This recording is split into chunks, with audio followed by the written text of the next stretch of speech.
जबकि अपर सवात के इलाके बालम जब्बा में नून लीग की रहनुमा अमीर मकाम की रिहाइशगाह में आग लग गई। इमारत में मेहमान भी मौजूद थे जिन्हें बहिफाजत निकाल लिया गया। आग इमारत की तीसरी मंजिल में शॉर्ट सर्किट के बायस लगी। इस हवाले से तफसीलात जानने के अपने नुमाइंदे बहार अली से। बहार, क्या पता चल सका इस वाक़े के बारे में? जी बिल्कुल, सवात के सयाहती मुकाम मलम जब्बा में पाकिस्तान मुस्लिम लीग नून के सूबाई सदर इंजीनियर अमीर मुकाम की मौजूदा रिहाइशगाह में तीसरे मंजिल पर आग लगी है। पुलिस के मुताबिक इमारत में मौजूद मेहमानों को बाहिफाजत निकाल लिया गया है, जबकि मबैना तौर पर आग में शॉर्ट सर्किट की बाइस लगी है।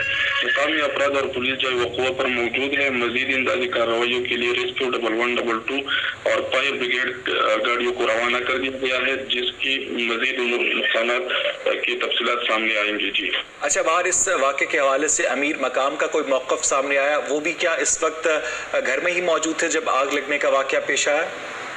नहीं जी, अभी तक तो अमीर मुकाम की कोई ऐसी ना तो तरदीद आई है, ना तो कोई खबर आई है।